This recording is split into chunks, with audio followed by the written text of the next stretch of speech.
Welcome aboard, everybody. Dr. Peter Glidden here, your steadfast advocate for health, welcoming you to another live session today, September 4th, 2013, the 4th day of September 2013. Welcome aboard to Fire Your MD Now, and we're serious as a heart attack when we say it. Fire your MD now. I'm not telling you to coddle your MD. I'm not telling you to be nice to your MD. I'm not telling you to be mean to your MD. I'm just telling you to fire them.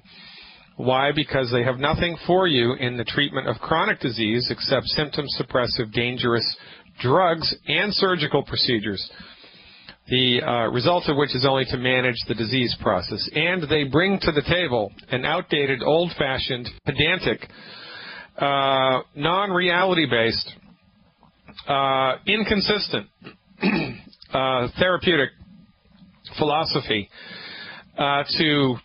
it's a philosophical lens, a therapeutic lens, a behavioral lens, a cognitive lens through which they look to ascertain what the heck's going on in your body. They're intellectually cowardly, and they never, ever question the status quo. They never question what they've been taught. They never question their teachers in school. They never question their colleagues. It's all just one giant boys and girls club where everybody marches in lockstep, and the whole practice of medicine has gone out the window years ago. There's no more practice of medicine. It's all pharmaceutical money. It's all a reductionistic lens. It's all completely old-fashioned, outdated, and dangerous. And don't believe me? Well, MD-directed therapeutics, of course, the leading cause of death in the United States and the leading cause of bankruptcy in the United States. And while we've let these knuckleheads direct the medical theater in the United States, given them exclusive ownership of the medical theater in the United States, Alzheimer's has skyrocketed. Autism has skyrocketed. Obesity has skyrocketed. Heart disease rates remain unchanged. Arthritis is skyrocketing. Our health is getting worse and worse and worse and worse every year. Forget about cancer. And you know, why is this? Because we've taken the wrong dog to the hunt. We've given the same We've given the money to the same group of people year after year after year after year. It's like throwing money down a dry well. You think Afghanistan and Iraq was a giant money suck? It's nothing compared to what's happened in the good old U.S. of A. In the last 100 years in the disbursement of medical care. Which isn't really medical care. It's not health care. It's disease management. Disease management through symptom suppression, through drugs and surgery. Now, if you were teaching your child to drive and they got in the car, didn't put a seatbelt on, and didn't look behind them when they backed up, you'd freak out. You'd sit them down, give them a talking to. You'd probably, have some consequences so they would not do that again. If you were going to drop your child off at kindergarten and the kindergarten teacher was shooting heroin up in the bathroom when you got there, you would not give your child over into their care. If your child wanted to reach something from the stove and they didn't understand about heat, you would quick snatch their hand away before they burned it, right? You would take steps so that they would not harm themselves. You would do that. Why doesn't the pharmaceutical industry do that? Why doesn't your medical doctor do that? The leading cause of death in the United States, prescription medication. And this is the thing, we sit home at night after a long day's work. We come home, we try to relax, have a little dinner, have a little me time, maybe have a cocktail, maybe do something to, debrief yourself and debug yourself from the events of the day. Just want to get a little relaxation in. Just want to get a little relaxation in. And so what do? You turn on the TV, and what do you hit with? Direct-to-consumer ads for drugs. And these are so prolific now that we have become inured of what they tell us, right? And what they tell us is, Abilify this and Abilify that, and Lunesta this and Lunesta that, and Prilosec this and Prilosec that. Side effects may include yada, yada, yada, yada, yada, yada, yada, liver cancer, death, kidney cancer, death, colon cancer, death. Side effects may include all of this harm and death. Now, as a parent, you would not let your children be around things that could hurt them, harm them, or kill them, right? You would take immediate action, decisive immediate action, to curtail that type of behavior. But the pharmaceutical industry and your medical doctor encourages that behavior. Because every single solitary drug on the market is rife with side effects, not the least of which are cancer and death. Now, not every drug causes cancer as a side effect. Not every drug causes death as a side effect. But listen very closely. The next time you see a direct-to-consumer ad, before you just click it off and switch to the next channel, because you just can't handle that nonsense, I want you to listen to it very closely and understand what we have become enculturated to accept as norm. The new normal here is pharmaceutical medication that hurts you. And it doesn't fix the problem. It just manages the problem. And into the bargain hurts you and can kill you. Now, we would not put up with this type of behavior in any other arena. But when the MDs do it, we give them a pass. Not even do we give them a pass. We think that they're great. We continue to give them positive strokes. And it's nuts. It's nonsense. Now remember, it's not the drug, it's how it's used. It's not the gun, it's how it's used. By the way, just to clarify my political position, because we're getting some blowback from what we talked about yesterday. I was born and raised a Democrat in the great state of Massachusetts, but I no longer am a Democrat. I'm no longer a Republican. I don't even consider myself a libertarian. I'm a social libertarian. And I'm a fiscal conservative. Now, you want to call that whatever it is, go right ahead and put a label on it. I don't care. The fact of the matter is, the government right now is one monster with two heads. One monster with two heads. You can't believe a darn thing anybody says. It's all just a pack of lies, no matter which way you slice it. They fight each other on the evening news, and then they go and hang out and have drinks together and figure out what they're going to do next to, serve themselves and not the country. I have disavowed myself from politics, and I no longer take a stand for any one particular political party. That's my position. I'm a social libertarian and a fiscal conservative. Whatever you want to call that, go right ahead and call it something. It's Gliddenatic. It's Gliddenatic. I'm not a Democrat. I'm not a Republican. I'm a Gliddenat, right? I'm a Gliddenin, whatever. But I digress. Now, the point is, if your child was getting into bad behavior that was harmful to themselves, you would stop it immediately. So why do you put up with that type of behavior from your MD? Why do you do it? Now, this is the question that needs to be asked. Why do you allow it? You wouldn't allow it in your kids. You wouldn't allow it in your family. For goodness sake, you wouldn't allow it in your brother or your sister or your parents, but you let your MD do it to you all of the time, without question. There's no recourse, because somewhere, at some point in time, somebody taught you, socialized you to believe that you shouldn't question the doctor, that the doctor has your best interests at heart, and you need to just, respect the authority of the medical professional, and that's nonsense. The absolute worst thing you can do is not question your medical doctor. The best thing you can do is politely question what they're up to. If everybody questioned what their MDs were up to, medicine would change in 365 days. It would. If 300 million Americans all of a sudden started actively questioning, politely, intellectually, smartly, what their physicians are up to, how they made the diagnosis, what it really means, what they think, is it definitive? Is it a definitive diagnosis, doctor, or are you just guessing?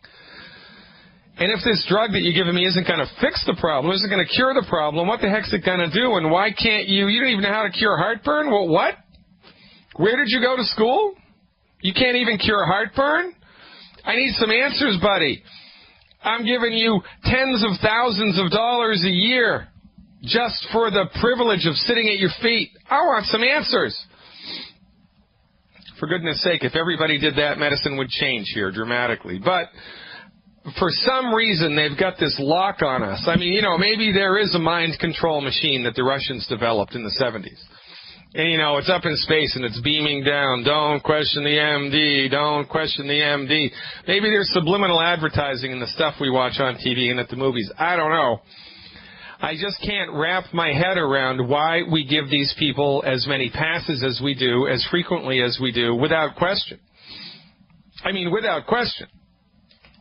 You know, we'll give the kid a second chance. We'll give the kid a third chance, right? 3 strikes and you're out. Well, for goodness sake, we'll give criminal offenders, a couple of extra shots at it. But we don't even hold the MD's feet to the fire once. There's no 3-strike rule in MD land. You kill your third patient, you're done. You make another drug with all these nasty side effects that doesn't cure a darn thing, you're done. We don't do that. Because they have us hooked.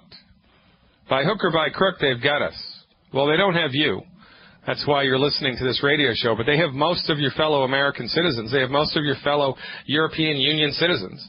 They have most of your fellow Australian and New Zealand and South Korea citizens. They have most everybody in the world enrolled in this cultural myth of the absolute infallibility of the MD. And it's absolutely the worst possible thing you can think. You want to think the police have your best interest at heart? You're an idiot. They do not.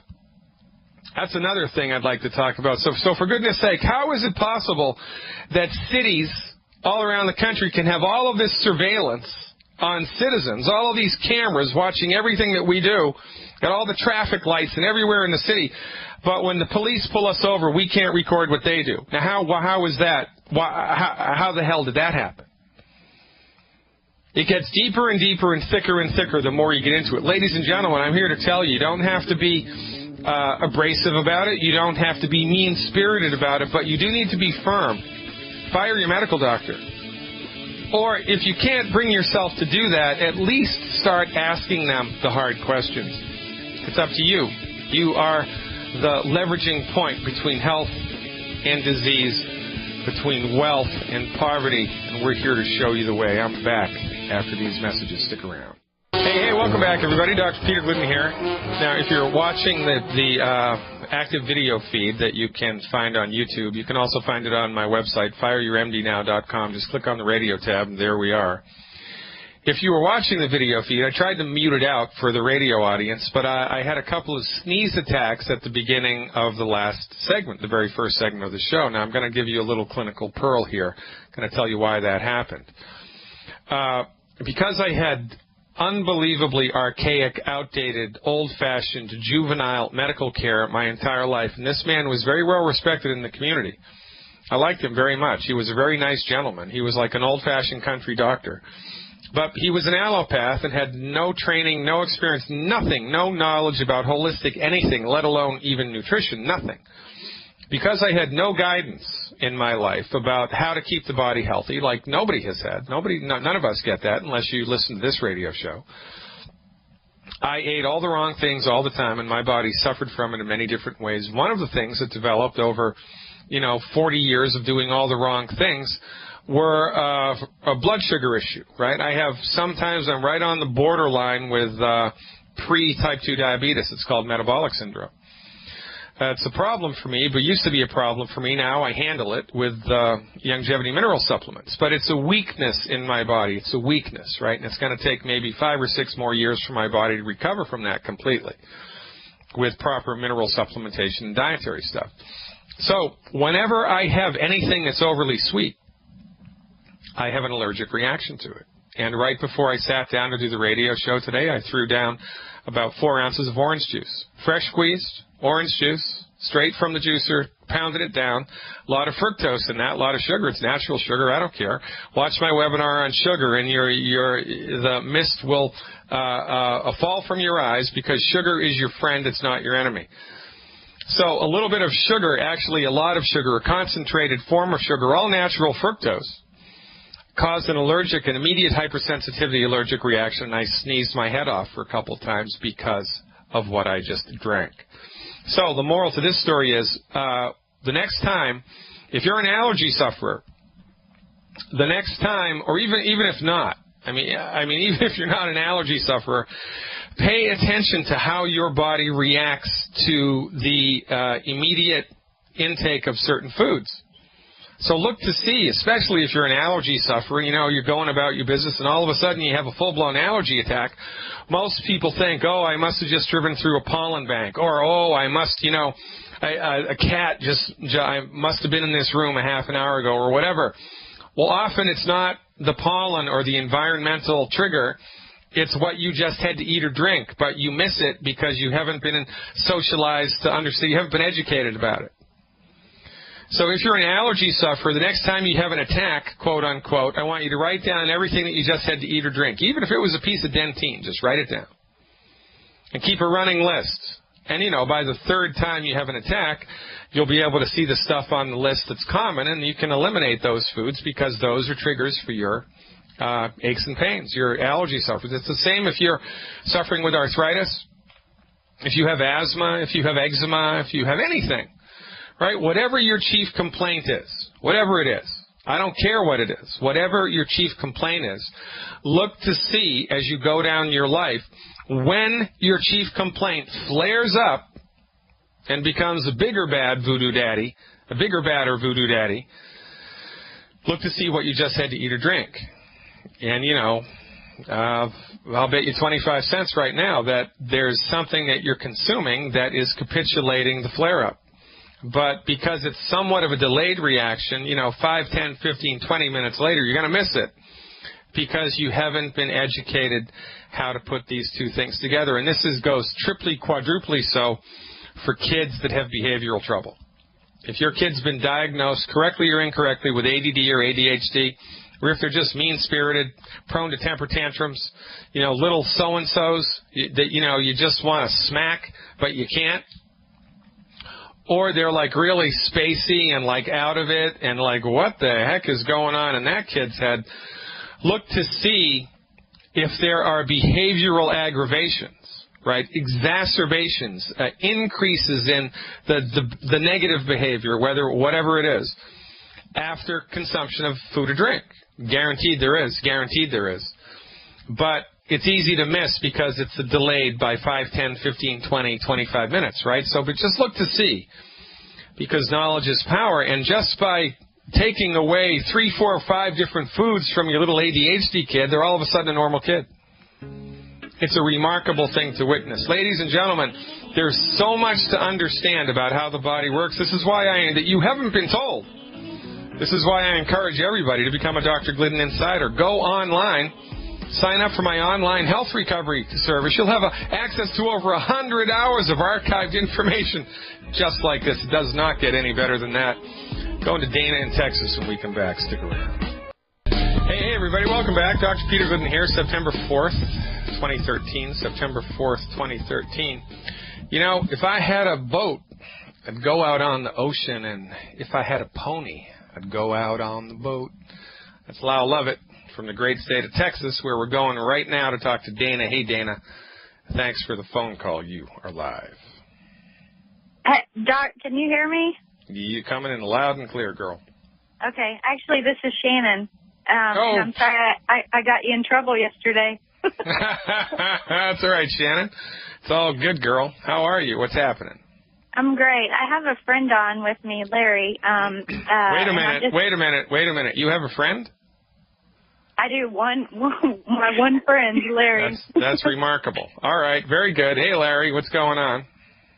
Hey, Dr. Glidden, good to speak with you. Shannon, she's a great friend and a good friend of my wife's. The short story of it is concerning my wife. About 2 weeks ago, through a series of blood work, sonograms, CT scans, biopsies, bone marrow, echocardiograms, and PET scans, diagnosis came back as stage 4 lymphoma. The unique part about it is that it has crushed, or it had crushed, the biliary ducts and the ureter duct coming from one kidney. That demanded some stents be installed. Now everything's open. All the blood work looks good. As you can imagine, the doc wanted to start chemo about a week ago, but I think I've got him trained. I don't know that anybody's questioned him as much as I have on behalf of my wife. And so the first thing he asks every time I speak with him is, what question do you have? And the bottom line question for you, sir, is The stents have a life expectancy of only 3 months. They must be replaced or taken out, and the concern the doc has is that the physical structure that the stents are keeping the ducts open could collapse before that time, and if they do, then we have no way of treatment, allopathic-wise. Now, so is there a protocol on the homeopathic side that could get the same kind of quicker results?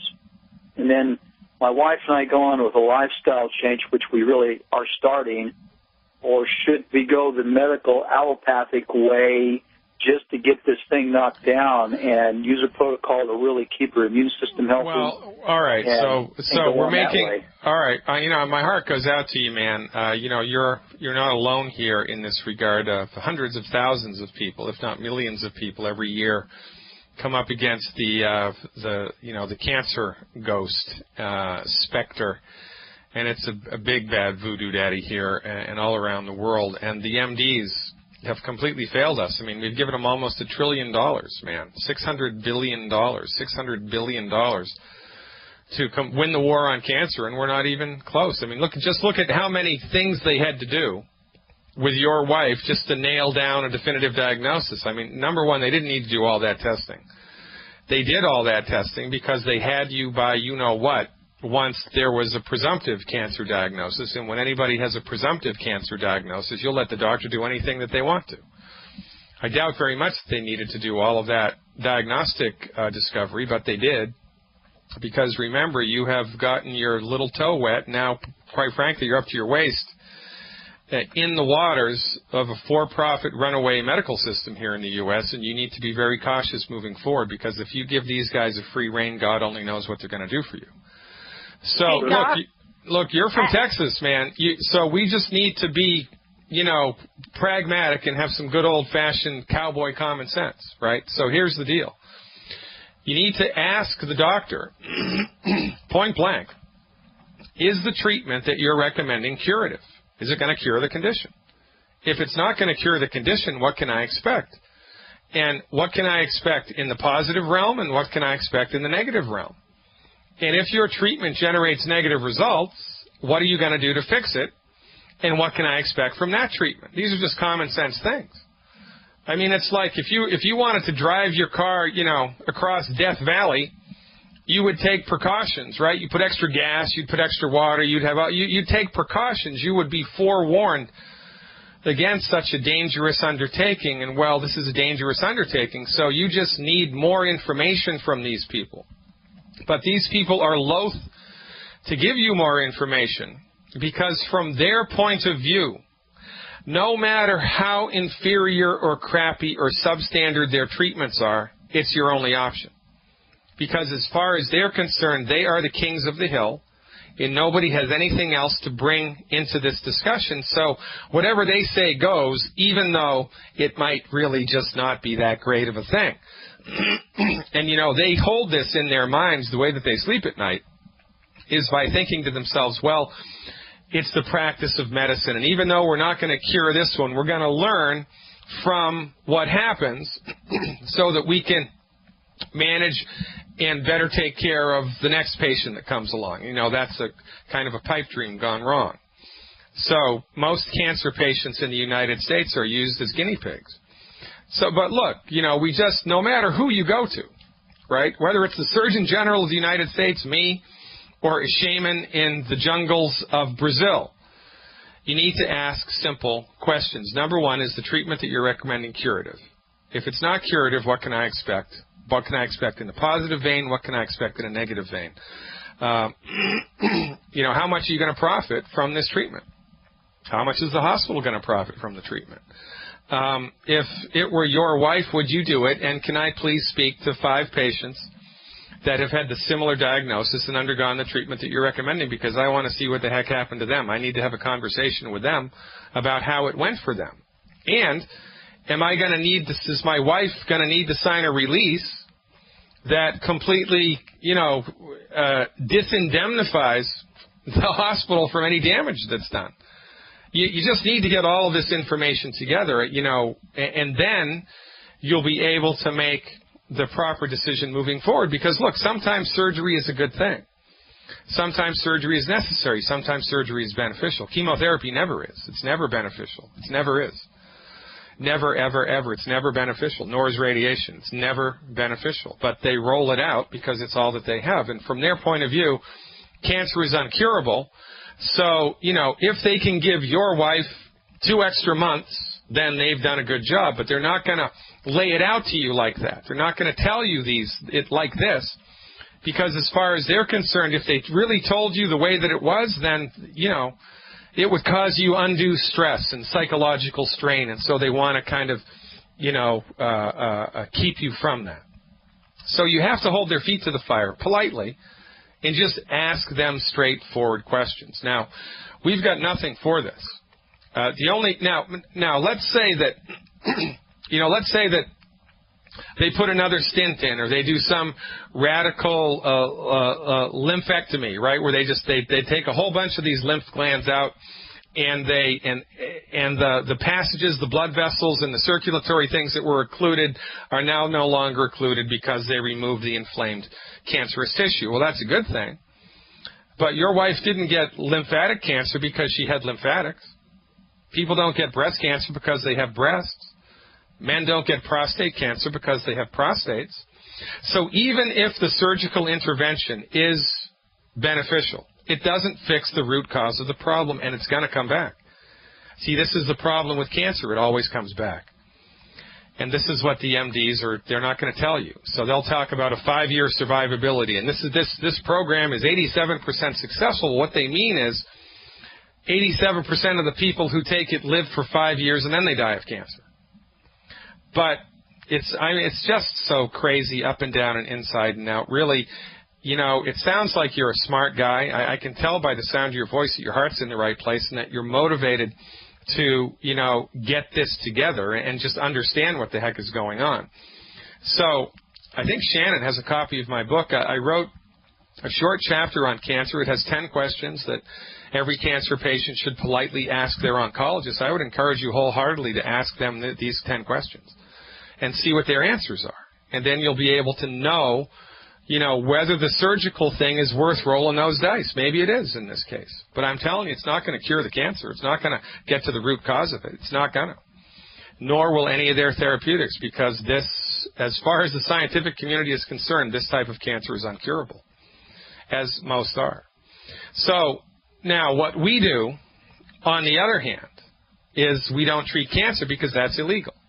It's illegal for anybody but an oncologist to treat cancer, and that, isn't that just great, right? The only people that can treat cancer are the people that have failed at treating cancer. That's a good. Is that smart? No, that's not smart. That's like putting the person in the president's seat who lost the election. Oh, that's a good idea. Let's put them in the president's seat. I don't think so. Let's make the guy the valedictorian who flunked out. Well, we don't do that. So what we do to support and promote the structure and function of the immune system in a situation like this, because remember, we don't treat cancer, I would do 1 bottle of Z-Radical a day. I would drink 1 bottle of Z-Radical a day. That's 30 bottles a month. I would do 4 bottles of selenium a month. And I would do 1 anti-aging healthy start pack per 100 pounds of body weight per month. 1 anti-aging healthy start pack per 100 pounds of body weight per month, 4 bottles of selenium a month, and 1 bottle of Z-Radical a day. Plus, eliminate the 10 bad foods, and I would drop down on my knees and pray, and pray and pray and pray, because the only time I've seen remarkable healings in this area have been with prayer and aggressive medical nutrition. Prayer and aggressive medical nutrition, like 1 bottle of Z-Radical a day. And I'm not exaggerating. That's what I would do. But more to the point, man, you just need to, like, you know, strap on your courage and continue being the way that you're being. And don't be nice guy to your MD. You don't have to be a knucklehead. Don't be mean-spirited. But you need to treat this like you're a prosecuting attorney trying to get the facts. The facts, man. I just want the facts. Ask them the long, hard questions and see what the answers are. And I can tell you this, that if surgery is necessary, it's 1,000,000 times better to go into surgery with a nutrified body than it is to go into surgery with an undernutrified body, which everybody has before they line up with us. So, I don't know. Did that answer your questions, guys? We got a minute and a half left, and I talked too much. What do you think? Yeah, they have seen the webinars, selenium, Z-radical, and the antioxidant. And so really that was just the question to go specifically what protocol. We know RTQ, cell shield, triple treat, Z-radical, selenium, but is there a chance that the tumor will start reducing by itself that enough? Anything's possible. Now, look, remember, this is not a treatment for cancer. Anything's possible. I mean, I've seen people grow cartilage over a prosthetic knee. I've seen the legally blind see again. I've seen people brought out of comas with medical nutrition. I'm not exaggerating. So I don't know. Nobody knows the extent or the lack thereof that medical nutrition can bring to bear on any particular case. But you're a fool if you don't do it. And the extent that it's able to move forward, you're going to just have to take this one day at a time, one day at a time. So, ask the medical professional what signs you need to look out for impending doom. Like if the stents are failing and things are getting worse, what do I need to look out for? What do I need to be aware of? And what's my time frame for getting into the ER? These are the questions that need to be answered by the MD. God bless you and good luck. We're up against the hard break. Let me know what happens. Ladies and gentlemen, I'm Dr. Peter Glidden. More to come after these messages. Coming up in the second hour, I'm going to be doing a product review of Youngevity's plant-derived minerals. A product review of plant-derived minerals. You're not going to want to miss that. That's in the second hour. Right now, we're going to North Kakalaki.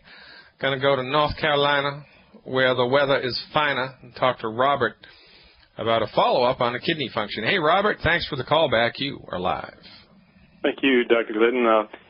Yes, you and I spoke, Dr. Glidden, it was probably 2 months, 8-9 weeks ago, I'd say, and I was explaining that I had an enlarged prostate and had put off doing anything about it. Everything backed up and ended up having kind of an episode there. I had high blood pressure, ended up in the hospital a few days, and it obviously did some damage to my kidneys. And but anyway, they wanted to do the little surgery, little roto-rooter thing on me with the prostate, and that's kind of when I called you and was asking your opinion. And what happened? Well, you had gotten me on. You had put me on the Mighty 90, of course. Tried to get the ORAC points between 50 and 100,000, and we tried to stay as close to 100,000 as we could. It's only been like I said, it's only been a couple of months, a little better than a couple of months. You said to call you back in 3 months. The reason I'm calling you now is I happened to go to the doctor yesterday. They checked my kidney function, and the kidney function has actually improved some. It went from like 30% up to like 33%. The prostate is great. I mean, part of my the Youngevity products that I'm taking is the Prostate X, as well as Z-Radical and selenium and Cell Shield and all that. But the prostate's doing great, and of course my blood pressure is normal, which is amazing too, because it's way over 200. It's doing great. But the kidney, I'm just wondering. I'm calling now, kind of prematurely from what you said, just to ask the question regarding the kidneys. Should I change my focus and maybe put more emphasis on something that would just kind of target the kidneys? Is there such a thing? Well, as Sherlock Holmes would say, the game is afoot, and oftentimes it's prudent, right, that when we're dealing with a number of different issues, right, we got a prostate problem, we got a high blood pressure problem, we got a kidney problem, God only knows what else we've got. It's entirely appropriate as we tick them off one at a time. Hey, the blood pressure's all better now, and hey, the prostate's all better now, and life is good. It is entirely appropriate to give more emphasis, in this case, to the kidney. However, I'm assuming you're doing the Ultimate Daily Capsules. Are you doing that? No, that was not one of the ones. All right, then that's what we need to add, and that so the answer is unequivocally yes. That the Ultimate Daily capsules would be a good switch, and so you could stop the Prost FX. Did I have you be on the Prost FX? Yes. You could stop the Prost FX now. Continue with the selenium.